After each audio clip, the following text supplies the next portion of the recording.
And then maybe for the next, whatever, 10 minutes of the procession, they got the main screen and then they got the little box. And then the little box is helicopter view. So you can see the flag. So you can see the flag on the car for the whole time. Right? While they did their little, honor him and all that stuff. Right? And then the second one, with what Brother Omar was telling me about, was the bees. Yeah, the bees. Where they have I see the news. A plaque, not a plaque, but like a sign. a statue or a sign for commemorating Muhammad Ali's birthplace. And they had a tree that was, I guess, maybe 10 feet away from it, which was then swarmed by two swarms of bees, which would not be removed except by a bee coming in and physically. That's after he died. Yeah, it's after he died. Okay. And then the beekeeper is like, well, it's not unusual during this time of year for bees to swarm trees. It ain't no big deal. But this tree right here, next to this sign right here, Right when Muhammad Ali had right when he dies or whatever, something's.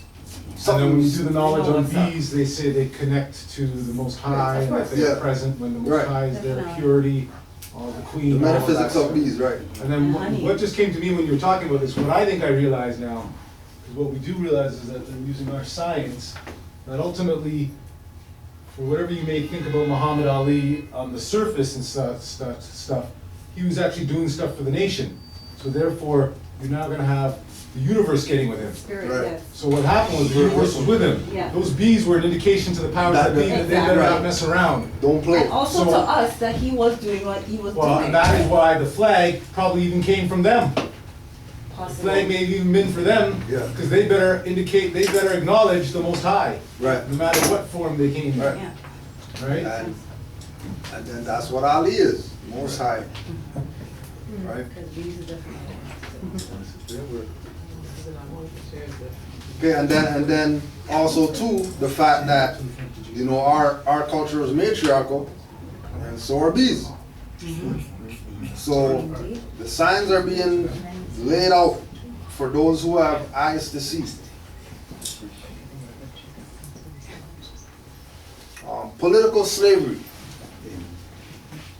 Anytime a man or woman fails or refuses to cast a secret ballot at the polls, a sacred ballot at the polls, they separate themselves from all rights of an American citizen. For sure, this is the one connecting medium for a citizen to his nation. They become no more than belated beasts of burdens. There are reasons why certain classes who are more or less independent take no part in politics, since they say they get nothing out of such in the way of material gain.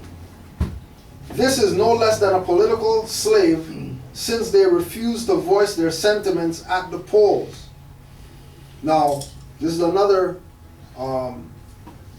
sign with regard to the dirt that a lot of Moors have brought into the movement by telling people to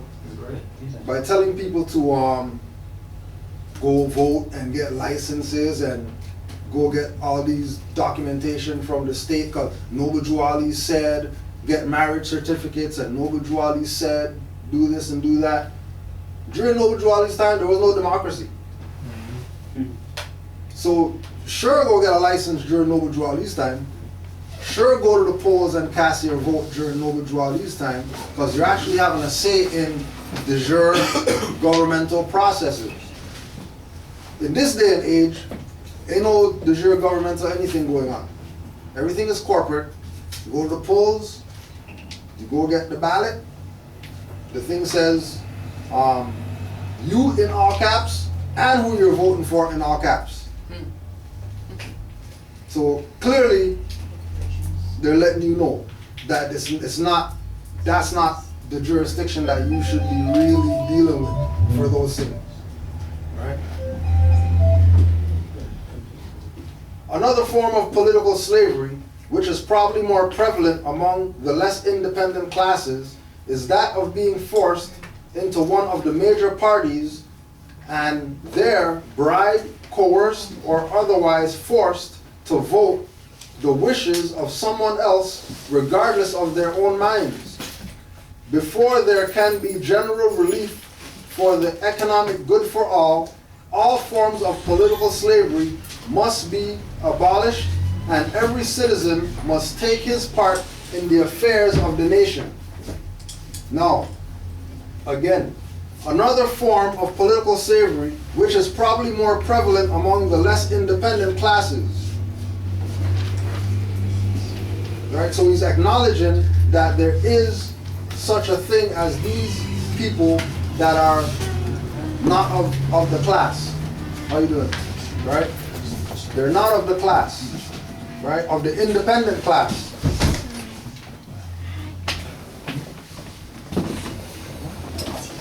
Before there can be general relief for the economic good for all forms of political slavery must be abolished, and every citizen must take his part in the affairs of the nation. Every citizen must take his part in the affairs, and her part, in the affairs of the nation. Every citizen. But that's only going to be happening with those that are part of the independent class. And the independent class are the people who recognize and acknowledge that you know, not only are they just beings on the physical earth plane doing physical things or whatever, but they also have a divine connection. They also recognize that there's a higher force that puts certain things in order, that the human population should be in tune with and should be walking that line because it's coming from the higher force. And to choose otherwise is not only detrimental to self, but detrimental to everything that is tied to you, which would be everybody else or every individual in your nation. Which is why we don't play the games of, well, we're Moors, and then all our brothers and sisters, they're our brothers and sisters, but not recognize that they're Moors. Call them black still or whatever. That's defeating the purpose. Because if we look like them, and they're misclassified willingly, but we know that they're something that they're not, then if we're going to say that they're our brothers, then we should call them what we call ourselves. We can't say they're our brothers, but they're black, and then we're Moors. But there's our brothers. We got to help our black brothers and sisters because no, we have to help unconscious Moors. Doesn't say Get that conscious. Black Israelites. Same thing. Same thing. But the difference with them is that they're saying that all their people are part of different tribes. Right? They're saying that everybody belongs to a particular tribe. But again, the particular tribe that Hebrew Israelites are tying to are earth plane. The real deal is that the 12 tribes is the zodiac. So they just need to stop playing with people and let people know that, okay, well, you're Taurus tribe, Sagittarius tribe, Gemini tribe, Virgo tribe, Aquarius tribe, Aries tribe, whatever. And that's really the tribe. The tribe's not the stuff that we see out here when they say, oh yeah, well, the tribe of, and then they name something that's here. Yeah. The tribe comes from out there here. And then if people realize that, Taurus tribe and all the Tauruses, they realize that they're on the same mind frame. All Tauruses are relate to each other because whatever. And then right across from Taurus on the chart is Scorpio. So then Tauruses and Scorpios are going to have something. And then Aries and where's going to have something. And then that's more unity than the tribal stuff that people are trying to play with. No, we're not Moors. We're a tribe of whatever. Okay, well, what's your birthday? Well, I'm Gemini. So then what? Where are you going with tribe? Because if we're saying that we're, spiritual, divine beings, sentient beings, we're not on the earth plane because, God gave us or whatever. All right, so then why don't you connect with that then? Are you so spiritual, so enlightened, but you're attaching to stuff here? Because again, we can go to Rick Smith to show that more is galactic. There's not some earthly thing when we say our nationality is Moorish American. That's not some earthly thing. Just ask Rick Smith, European, and he'll tell you that Moors are galactic. We are not earthly beings. We are beings out there before we're beings here. We just happen to be here now. Right? Any comments, questions? I just want to say one thing regarding, like, even from the little clip you played, that I think a lot of people are missing the fact, especially those who try to dog Moors, that if you don't apply science to how you interpret what Moors do, then you're missing the whole point. Because everything we do, just like you were saying with the zodiac and everything is based on science. Our spirituality is a science. Our divine being is a science. As above, so below. So I think a lot of those guys who try to dog us and try to claim that we're slave traders and so on and so forth are missing the whole point of, there's an ebb and flow of, up and down. Like we're in the down cycle when we're coming to the end, but now, Aquarian age, we're in the up cycle. So things are changing, and they're missing that point as far as, we can't look at this from a mundane perspective. And that's why it's so right when you say, when the prophet says, we have to tell our story. Yep. Because we're telling our story from a scientific perspective. It's not a mundane perspective when we tell it. Mm-hmm. Mm-hmm. Other people are going to tell it from a mundane. So even on the thing of slavery, right, or slave masters or slave traders or whatever. Yeah, we know we were that. No big deal. We know we enslaved nations, right? But this is why the prophet came. Right. And that's why we suffered too. Right? Consequences Because of our action. the consequence, we did certain things that we shouldn't have did. Now that, our negative actions have caught up to us, it's only logical to use the conduit that the Most High sent to pass your transgressions on to. Because, that's what the purpose of it is.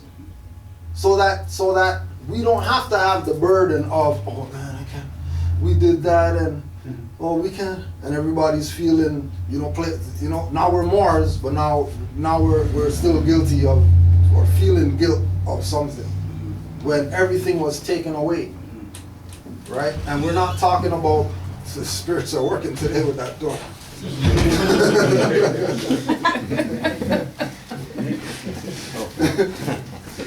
What's going on there, Mufti?